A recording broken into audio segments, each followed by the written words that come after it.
दोस्तों नमस्कार, मैं अनुराग तिवारी। आप देख रहे हैं करेक्ट इंडिया न्यूज़। दोस्तों पिछले एक अरसे से लगातार विपक्ष को टारगेट करना, उनकी इंसल्ट करना, उनको जात पूछकर उनको गाली देना शायद ये लोकतंत्र की मर्यादा को और मजबूत बनाता है। संसदीय इतिहास में लगातार एक पक्ष को दूसरे पक्ष पर टारगेट करना, उनको जात से पूछना, भरे सदन में जात पूछकर इंसल्ट करना ही शायद अब लोकतंत्र के इतिहास को और मजबूत बनाता है। जी हाँ, राहुल गांधी जी जाति जनगणना को लेकर लोकसभा में सवाल कर रहे थे, वो उस पर भाषण दे रहे थे। उनका कहना है कि जाति जनगणना पूरे देश के लिए अति आवश्यक है, क्योंकि जाति जनगणना जब होगी तो देश के हर लोगों को ये पता चल जाएगा कि नहीं किसकी कितनी जनसंख्या है, और उसी के अनुसार उसी अनुपात में उनको लाभ मिलेगा। तभी देश की जनता को एक जो है स्थिरता मिलेगी, एक मजबूती मिलेगी। लगातार वो अडानी और अंबानी को लेकर सवाल करते रहते हैं। इसके बावजूद भारतीय जनता पार्टी की सरकार जाति जनगणना पर पूरी तरीके से फेल होती दिख रही है। जाति जनगणना कराने का पक्ष भारतीय जनता पार्टी में या किसी नेता के पास ना तो है, ना ही प्रधानमंत्री जो है इस पर कोई खासा ध्यान दे रहे हैं। हालांकि जाति जनगणना पर राहुल गांधी लगातार संसद में बोल रहे हैं। उस दिन जाति जनगणना को लेकर राहुल गांधी जी से सवाल कर रहे थे, वो अपना स्पीच दे रहे थे। उसी समय जो है भारतीय जनता पार्टी का नेता उनको जाति पूछकर उनको गाली देता है। हाँ जी है, मैं बात कर रहा हूँ उस पूर्व सूचना एवं प्रसारण मंत्री अनुराग ठाकुर को। अनुराग ठाकुर ने पूरी तरीके से राहुल गांधी को ये कह दिया कि आप किस जाति से आते हैं, आप ये बताइए। उनका कहना है कि वो जाति जनगणना की बात वो कर रहे हैं जिसकी जाति का कोई पता नहीं। इस तरीके के संसदीय मर्यादा को भूलकर अनुराग ठाकुर किस तरीके से भरे सदन को जो है पूरी तरीके से शर्मसार किया है, बहुत ही घटिया बात है और लोकतंत्र को ये पूरी तरीके से शर्मिंदा करता है। लेकिन सबसे पहले आप देखिए कि राहुल गांधी को भरे सदन में पूर्व सूचना एवं प्रसारण मंत्री अनुराग ठाकुर किस तरीके से गाली देते हैं। आप देखिए आपके स्क्रीन पर। तो ओबीसी की बात, जनगणना की बात बहुत की जाती है। माननीय सभापति जी, जिसकी जात का पता नहीं वो गणना की बात करता है। आप जानते हैं अनुराग ठाकुर एक राजनीतिक परिवार से आते हैं, वो हिमाचल से आते हैं। उनके पिता प्रेम कुमार धूमल सीएम के पद पर भी रहे हैं, एक उच्च राजनीतिक परिवार से आते हैं। तो अगर उनका इस तरीके का बयान जो दिया जा रहा है राहुल गांधी को या टारगेट किया जा रहा है, तो मुझे लगता है कि उनके संस्कार में अगर इस तरीके का कोई भी बात है या इस तरीके का संस्कार दिया गया है, तो ये इस तरीके से भारतीय जनता पार्टी को काफ़ी सूट भी करता है, इसमें कोई दो राय नहीं है। हालांकि अनुराग ठाकुर एक क्रिकेट जगत से भी आते हैं और खेल जगत में उनका काफ़ी अच्छा खासा योगदान है, लेकिन अगर इस तरीके से अमर्यादित भाषा और संसद में दी जा रही है, तो ये भी इस पर भी सवाल उठना लाजमी है। क्योंकि संसद में लगातार कोई भी हो, हर नेता, हर विपक्षी पार्टी या हर पार्टी का कोई भी नेता हो, वो हर मुद्दे पर बात करना चाहता है। उसकी अपनी एक मुद्दा होता है और उस मुद्दे पर अगर वो मुखर होता है, तो उस मुद्दे पर अगर आप जवाब या सत्ता पक्ष के पास जवाब नहीं होता है, तो आप इस तरीके से किसी व्यक्ति को टारगेट नहीं कर सकते या उसको गाली नहीं दे सकते। और यदि ऐसा दे रहे हैं तो आपकी ओछे राजनीति की सबसे बड़ी पहचान है कि आप किस तरीके की ओछी राजनीति करते हैं, और वही शायद इस तरीके की राजनीति भारतीय जनता पार्टी को सूट भी करता है। और प्रधानमंत्री जी उनकी बातों का समर्थन करते हैं। दुर्भाग्य तो इस बात का है। हालांकि मैं आपको बताना चाहता हूं कि जाति जनगणना को लेकर राहुल गांधी हमेशा मुखर रहते हैं। उनका कहना है कि जाति जनगणना होनी चाहिए, ये देश के लिए अति आवश्यक है। और जब भरे सदन में जो है अनुराग ठाकुर के द्वारा इस तरीके से गाली दी जाती है राहुल गांधी को, तो राहुल गांधी कितने शालीनता पूर्वक उनको जवाब देते हैं और उनसे क्या कहते हैं, आप देखिए आपके स्क्रीन पर। सर, जो भी इस देश में दलितों की, आदिवासियों की, पिछड़ों की बात उठाता है, जो भी उनके लिए लड़ता है, उसको गाली खाना ही पड़ता है।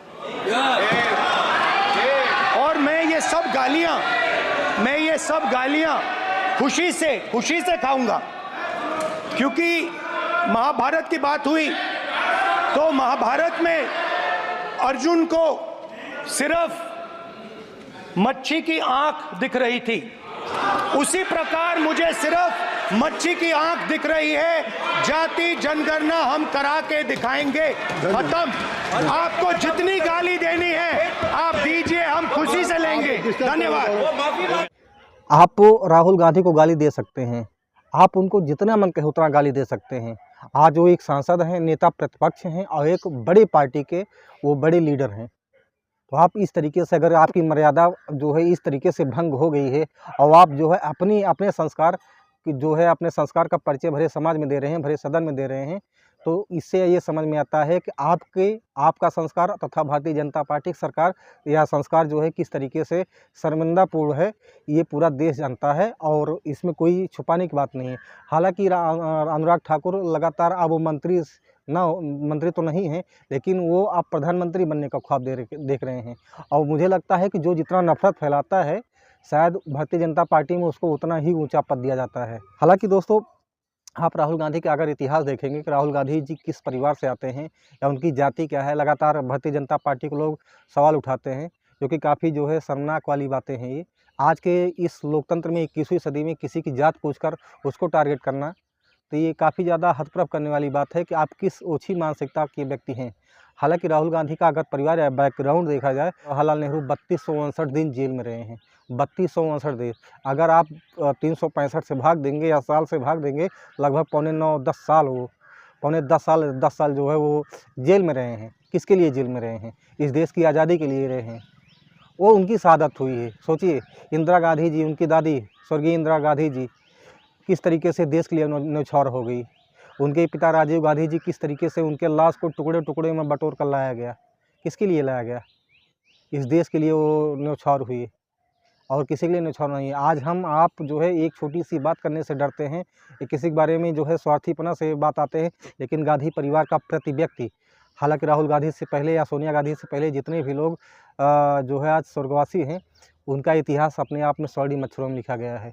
वो उनका इतिहास देश के लिए है, वो देश के लिए न्यौछावर हुए हैं।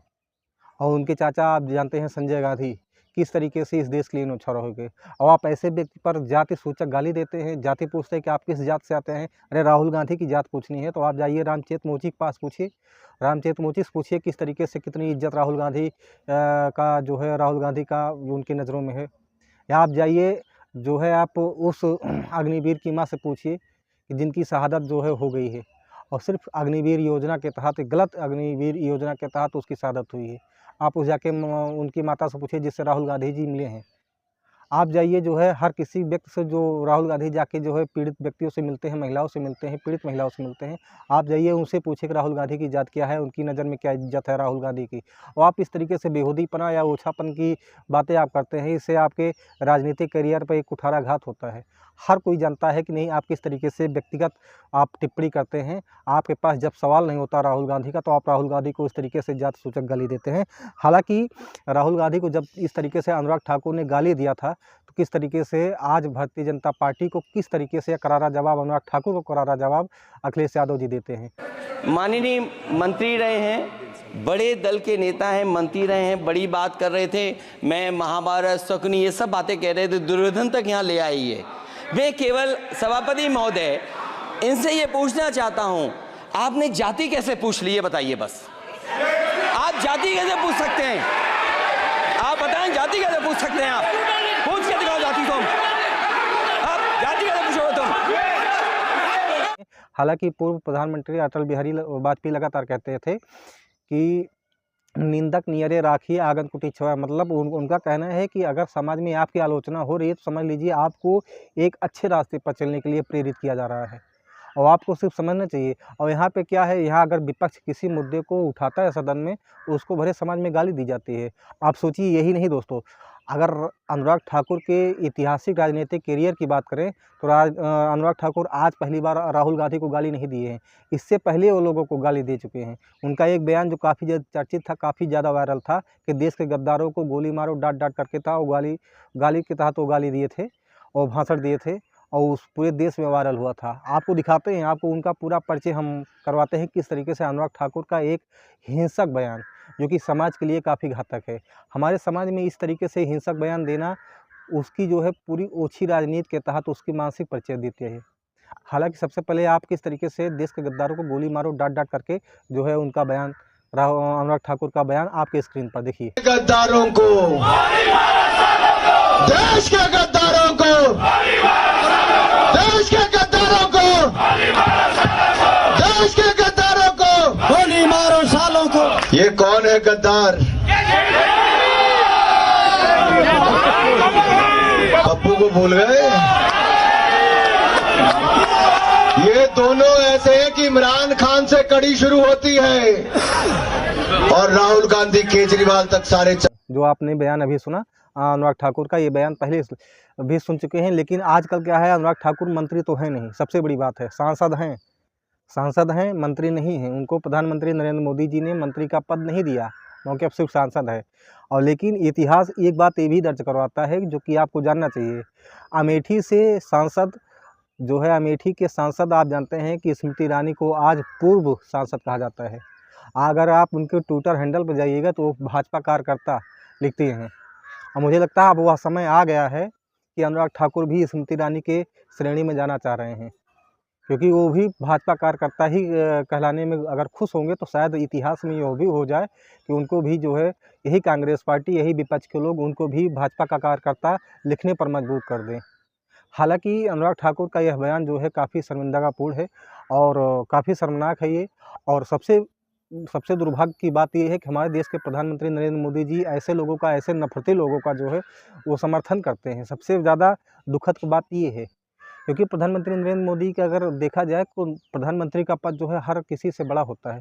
उनके नज़र में हर देशवासी, चाहे पक्ष हो चाहे विपक्ष हो, चाहे कोई आम आदमी हो, चाहे कोई धनवान व्यक्ति हो, चाहे कोई बड़ा आदमी हो, उनको सबकी नज़र में जो है, उनकी नज़र में सब के बराबर होना चाहिए। लेकिन अगर आप इस तरीके से प्रधानमंत्री होकर और प्रधानमंत्री के आप पद की इतने बड़े पद पर आप बैठे हैं और आप इतने बड़े पद पर बैठकर जो है प्रधानमंत्री पद की गरिमा को सुशोभित कर रहे हैं और आप इस तरीके से नफरत वाले व्यक्ति को, नफरती व्यक्ति को आप समर्थन कर रहे हैं, तो ये भी सबसे बड़ा शर्मनाक है इस देश के लिए, इस लोकतंत्र के लिए। हालांकि आप देखिए प्रधानमंत्री नरेंद्र मोदी जी किस तरीके से समर्थन कर रहे हैं अनुराग ठाकुर का आपकी स्क्रीन पर। वो लिखते हैं कि this speech bye my young and energetic colleague Shri Anurag Thakur is a must here, a perfect miss of fact and humorous exposing the dirty politics of the India Alliance। अगर इसका मैं हिंदी में अनुवाद करूं तो प्रधानमंत्री नरेंद्र मोदी जी अनुराग ठाकुर का समर्थन किस तरीके से करते हैं, आपके स्क्रीन पर हिंदी में बात कर रहा हूं। वो कहते हैं, मेरी युवा और ऊर्जावान साथी श्री अनुराग ठाकुर के भाषण को सुनना चाहिए। बड़े शालीनतापूर्वक तथ्यों के आधार पर इंडी गठबंधन की गंदी राजनीति को उजागर कर रहे हैं।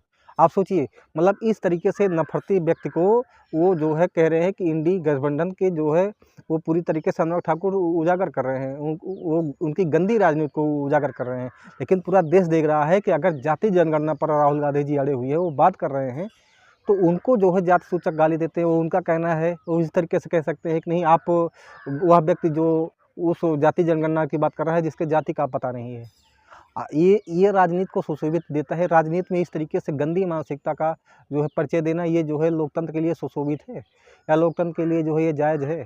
सवाल मेरा यही है। हालांकि नरेंद्र मोदी जी, अगर आप इस तरीके से, या प्रधानमंत्री जी, मैं आपसे आग्रह करना चाहता हूं कि आप इस तरीके से ऐसे लोगों का समर्थन कर रहे हैं, तो ये भी अपने आप में शर्मनाक है। आपकी इज्जत हर कोई करता। आप 140 करोड़ देश के 140 करोड़ जनता के जो आप प्रधानमंत्री हैं और आप इतने बड़े पद पर बैठकर इस तरीके की ओछी मानसिकता का परिचय आप दे रहे हैं, तो काफ़ी शर्मनाक है। हालांकि क्या ही कहा जाए। और दोस्तों, यही नहीं, भारतीय जनता पार्टी के नेताओं में जानते हैं इस तरीके से ओछी टिप्पणी को लेकर ये काफ़ी ज़्यादा मशहूर, काफ़ी ज़्यादा भारतीय जनता पार्टी चर्चित भी है इस मामले में। किस तरीके से वो अपने के विपक्षी नेताओं को किस तरीके से गंदी गाली देते हैं, उनको टारगेट करते हैं। ये आज कोई नई बात नहीं, अनुराग ठाकुर द्वारा जो की गई ये नई बात नहीं है, क्योंकि इससे पहले भी भारतीय जनता पार्टी के कई नेता जो है इस तरीके से ओछी मानसिकता का परिचय दिए हैं। आप जानते हैं, आपको भूलना नहीं चाहिए कि इसी लोकसभा में भारतीय जनता पार्टी के सांसद रमेश बिधूड़ी, जो कि उस समय के एक सांसद जो है, आप जानते हैं, दानिश अली को किस तरीके से गंदी गाली दिए थे। रमेश बिधूड़ी ने किस तरीके से दानिश अली, जो कि उस समय सांसद थे, भारतीय जनता पार्टी के सांसद रमेश बिधूड़ी ने जो है बसपा के सांसद दानिश अली को एक गाली दिया था। और गाली क्या था, इतनी गंदी गाली, उनका ओए कटुई, ओए आतंकवादी, ओए खालिस्तानी, इस तरीके से, और संसद में दिया गया था। आप देखिए, आपको भूलना नहीं चाहिए, मैं आपकी यादों को ताज़ा कर रहा हूँ कि आप देखिए किस तरीके से रमेश बिधूड़ी की गंदी बातें जो कि एक सांसद के लिए दी गई है। आप देखिए, एक सांसद ने गाली दिया है। आप देखिए आपकी स्क्रीन पर। सिरे ले रहे हैं देश के वैज्ञानिक, ओए बड़वे, ओए उग्रवादी, सिरे ले रहे हैं। ए उग्रवादी, बोलने में तो कभी खड़ा होगा, ये बता रहा हूँ। ए उग्रवादी कटवे सर, ये जो श्रेय अगर जाता है तो देश के प्रधानमंत्री को जाता है। Danish Ali ji, please sit ये down. आतंकवादी है, उग्रवादी Take है, your seat. ये मुल्ला Hey, आतंकवादी है। Biduri इसलिए ji. सर अभी मैं बताना चाहता Biduri, you हूँ, understood अधीर that? रंजन जी, अधीर रंजन जी अभी Please sit शोर down. मचा रहे थे, Danish लिस्ट Ali. पढ़ रहे थे। Danish उस Ali. लिस्ट में अधीर रंजन जी जब Please लिस्ट sit पढ़ down. रहे थे 1975 से Danish Ali, लेकर अभी please sit तक, down. इसकी बात If anything करते wrong- रहना जी, बाहर देखो इस मुल्ले If को। anything, तो दोस्तों आपने देखा किस तरीके से रमेश भिदोड़ी एक सांसद यानी दानिश अली को किस तरीके से उनको गाली दे रहे हैं। ये लोकतंत्र में जायज़ है? भरे सदन में आप जो है इस तरीके से अपने विपक्षी नेताओं को गाली दे रहे हैं। आप ये जानते हैं कि नहीं लोकतंत्र के लिए शोभा देता है? इस तरीके से लोकतंत्र में जायज़ है? आपके अंदर कितनी नफ़रत भरी है विपक्षी के नेताओं के लिए, आप खुद परिचय देते हैं। हालांकि बड़े शर्मनाक की बात है, उस समय राहुल गांधी जी दानिश अली को जाके उनके घर पर जो उनको समर्थन किए थे। राहुल गांधी खुद दानिश अली के घर के जाकर उनका समर्थन किए थे। आप देखिए स्क्रीन पर आपको दिख रहा है। इस तरीके से नफ़रत की राजनीति अगर लोकतंत्र में हो रहा है तो ये जायज़ नहीं है, ये लोकतंत्र को स्वस्थ नहीं बनाता है। और मेरा सवाल है कि क्या प्रधानमंत्री जिस तरीके से आप समर्थन कर रहे हैं अनुराग ठाकुर का, तो कहीं ऐसा तो नहीं कि आपके कहने पर जो है अनुराग ठाकुर इस तरीके की राजनीति कर रहे हैं?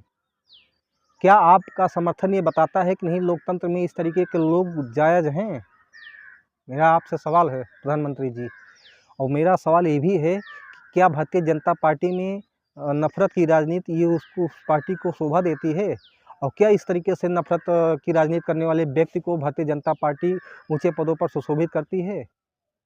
मेरा सवाल है और इस सवाल को मैं जानना चाहता हूं। और मेरा सवाल सबसे बड़ा है कि मैं जानना चाहता हूं कि जब विपक्षी नेताओं को 150 विपक्षी नेताओं को किस तरीके से संसद से निष्कासित किया गया था, उनकी संसद सदस्यता तक राहुल गांधी की संसद सदस्यता तक रद्द कर दी गई थी, उनका मकान तक छीन लिया गया था।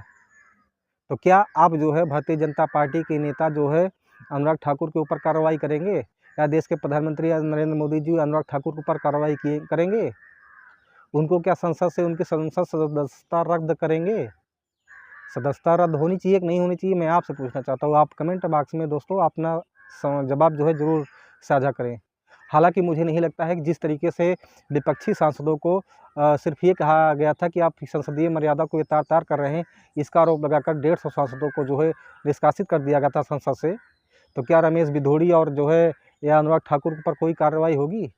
या मुझे नहीं लगता है कि रमेश भिदोड़ी के ऊपर कोई कार्रवाई हुई थी, और या आज अनुराग ठाकुर के ऊपर कोई कार्रवाई होगी, मुझे नहीं लगता है। मुझे इस बात से बिल्कुल भी संकोच नहीं है ये कहने में कि इन जैसे नफरती नेताओं को ऊपर कोई भारतीय जनता पार्टी या प्रधानमंत्री नरेंद्र मोदी कार्रवाई करेंगे।